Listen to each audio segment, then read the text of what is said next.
Hello everybody, this is LJ on the Spurs Chat. Once again, thank you for all the likes and subscribers. Please press like and subscribe. We're getting a few subscribers now, so please help me in getting this channel going. What can I say? I'm really disappointed. I was going to wait till tomorrow to upload this video, but I just thought I'd get it out of the way. Complete game of two halves. Started the game on fire. Within a minute, we should have been ahead. Werner free down the right wing, just had to square it for Johnson, but he made a complete hash of the cross, and the ball goes past Johnson. That brings me to the team news. Vicario in goal, Porro Romero, captain Van der Ven Udogie at the back, Maddison, Kulu, Johnson, Solanke and Werner. On the bench, Forster, Spence, Dragosin, Bergvall, Moore, Lancashire. So again, surprised to see Werner in there. And he done my head in again today. I know he got an assist, but yeah, the first 5 minutes, within a minute we should have been ahead. The next 5 minutes, Spurs continued to dominate. Both Maddison and Kulu having shots blocked. In the 22nd minute, Solanke gets the ball, slides it through. Johnson runs onto it, slams it home. Brilliant finish, first time finish. 36 minutes, Maddison has a speculative shot that somehow the goalkeeper let it squirm under him. 2-0 half time, cruise control. All I'm going to say about the second half was 3 goals conceded in 18 second half minutes. That's unacceptable. Absolutely unacceptable. Complete collapse. Dare I say Spursy. Comical defending. It looked to me like, because they've had the 5 wins, 2-0 up at half time, we've already won this. We'll just come out and struggle about. Surely they would have known, and surely they would have been told by Ange at half time, 2-0 is a funny old scoreline, a funny old lead. So go back out there, push for the third. If you can't get the third straight away, do not concede. If you do concede, keep the ball, kill Brighton's momentum, and we should get a chance to get that third. Who's to blame for this? Is it Maddison? Sorry, not Maddison. Is it the manager, the players, or both? To me, it's both. The players have gone out there in the second half, as I've said, and they think it's done. Ange's got to see that. First goal's in. They're obviously going to get a second. He should have done something. He should have made changes a lot earlier. I thought Bentancur was poor today. I think Bassoon should have come on earlier.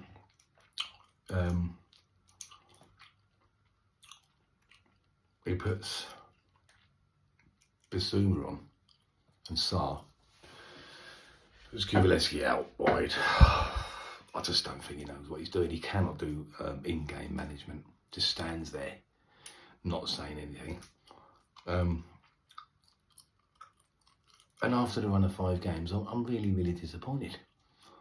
There's no leader out there. Romero's supposed to be our leader, our captain for today. He was all over the place today. Even Van der Ven looked dodgy in possession.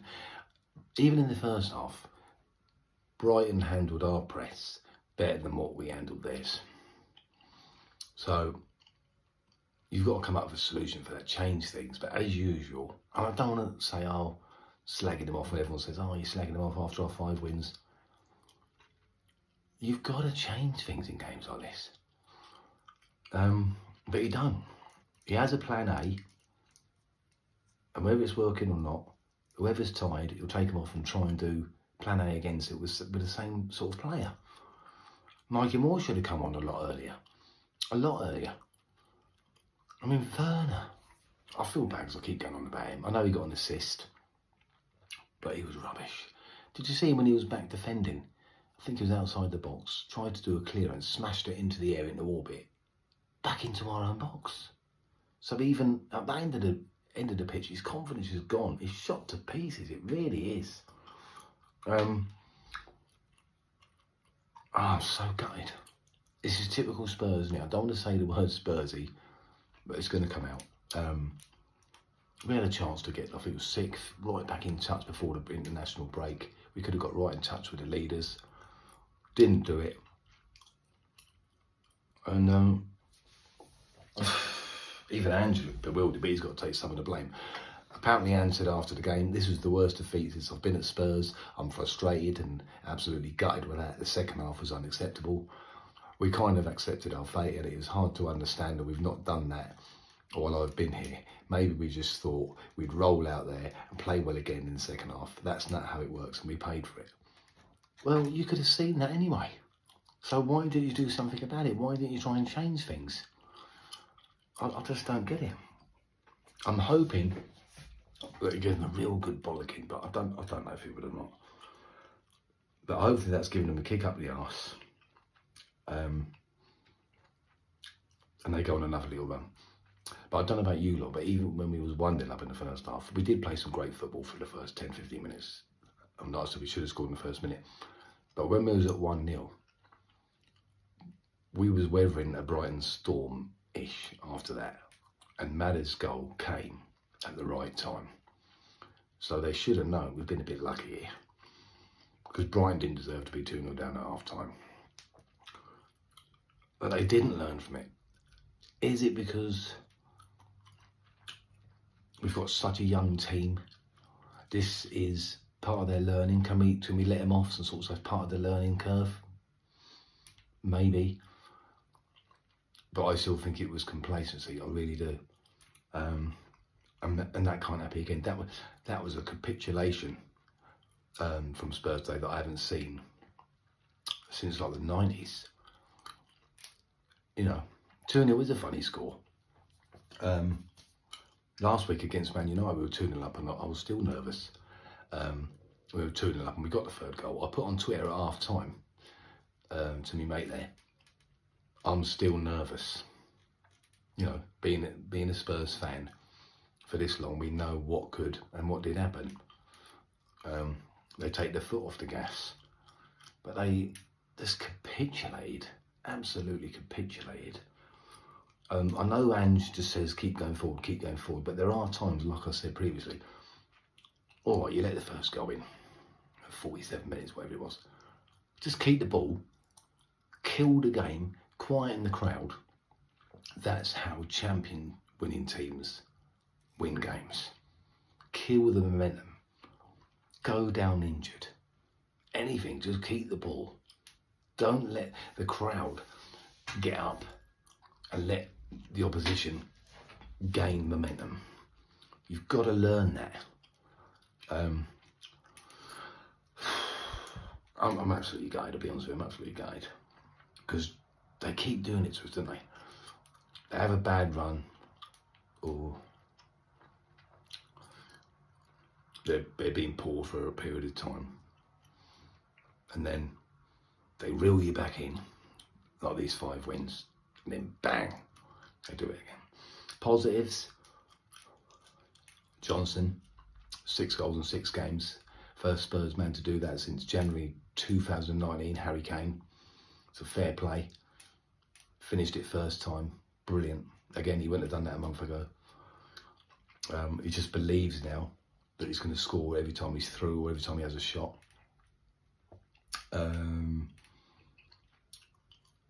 I don't think it's any coincidence that today we went back to Udogie and Porro both being inverted and we lost. Yeah, no coincidence. It's got to be looked at. So we didn't do that much against Brentford. We didn't do that much Man United. He's gone back to it today and we were found wanting in defence again. Now, as I say, positives. Solanke, struggling here to be honest. Solanke holding it up, link up play, although should have done much better with a header. I don't know what he was thinking. Instead of heading it towards goal, he sort of headed it into no man's land. I thought Maddison had a good game. First half, anyway. Kuvalevski was good. Bright. Porro was all right. Vicario was okay. But Romero and Van der Ven were poor. Van der Ven he got caught in possession a few times today. I thought Udogie did well up until that hash attempted clearance. Who else? Werner. I know he got an assist, but he was poor. I don't know how he keeps getting chosen. Give Mikey Moore a start. Let Werner come on, because when Werner came on last season as an impact sub, he did actually do all right. Yeah, there's not many positives to take. I'm absolutely gutted. I feel I've been knocked out of the cup. Championship winning teams don't blow leads like this. Or if they are pegged back to 2-2, they go right and they go and get another one and then maybe another one and win the game still. It was there for the taking today. We had the 3 points in the bag. And that's what's most gutting. Because I've always said, and some of my mates have laughed at me, over the last 3 or 4 years, especially under Graham Potter, I always used to say, a great footballing team, Brighton, but if they just had a world-class striker, they'd be challenging top 4. So I wasn't really worried. I thought the defence has been playing well. They haven't got a world-class striker. And they just banged 3 goals past us. 3 easy goals past us. And I think I jinxed it, because I said to my mate today, do you realise that Spurs have got the second best defence in the league at the moment? We cocked that right up today, because that looked like back to last year. And that was with our best defence and best goalkeeper in today. Do you remember last week on my video I said I was a bit dreading the Man United game, because I thought that could be the game. Because we played so well in the league, I know we didn't get the results, but I was dreading the Man United games. I thought this is going to be a typical one where we put in a poor performance, because it was away at one of the big 6 or whatever you want it. And they actually didn't play poor, they played well. I'm just hoping today's that day, because I suppose you can say you due a poor performance in the league, so I'm hoping that is it. And I think we got West Ham next. We know West Ham are going to be up for it, it's their cup final. Even if they get a draw, they pull out mugs and t-shirts and hats. We drew the blah blah blah. So I'm expecting a massive reaction of that, massive reaction, and start another run. Because Ange will surely say we cannot have that again. I'm hoping he went absolutely bananas actually in the dressing room. I really am. We can't do nothing about it now. Hopefully it's another learning curve. But I'm also hoping that not just the players learn from it, because they are young, but I'm hoping Ange learns from it. And I don't know if he will or not. I don't know. Because I like Ange, and when some of his football he's getting his team playing, it's brilliant. Don't get me wrong, it's fantastic football, fantastic to watch. But his in-game management does worry me. It really does. And the no plan B really worries me as well. It really does. I'm not overreacting, I don't think, because we've had a little good run. But you need to have a plan B, and you need to sometimes kill a game. Like I said previously, just keep the ball for a minute, knock it around, like I said, kill the momentum, quieten the crowd. And they didn't do that today, which is absolutely gutting. West Ham next, so that won't be easy, because they always, like I said, they always raise their game. But let's just put this behind us. We're Spurs fans, so we should be used to this up and down business. We've had a little good run. So let's see how we get on in the next game. An international break now is not ideal, because you want to get back out there and play again. And these international breaks are a waste of time, and I don't even bother watching it. The England games, I don't even bother. I couldn't even tell you who they're playing, to be honest. Just absolute needless waste of time and just more football for the players. Ridiculous. Before I go, I'd like to say a massive thanks to Liam, who owns Bear Plumbing, Heating and Tiling. They're based in Sheffield in Hertfordshire, and he's agreed to become our first sponsor of this YouTube channel. So thanks so much, Liam. Bear Plumbing provide all services from boiler breakdowns and new installs, from dripping taps to full bathroom installs, and all types of tiling, large or small. Contact Liam on 07881 288 747. If you use the code LOU, L-O-U, LOU007, he'll give you a 10% discount. So thanks so much, Liam. Absolutely fantastic of you. And yeah, helps us out a lot. The YouTube is growing slowly but surely. So please, as I said in the previous video, at the start of the video, please like and subscribe. And I'll keep this thing going. I don't know what else I can really say, really. I'm absolutely gutted. I think this is the most gutted I've been on since I started doing this. Like I say, I'm usually a more optimist than pessimist. And I'm hoping it's just a blip. And let's kick on against West Scum and get back to winning ways. Thank you all for watching. Take care of yourselves. Until next time, go on you Spurs.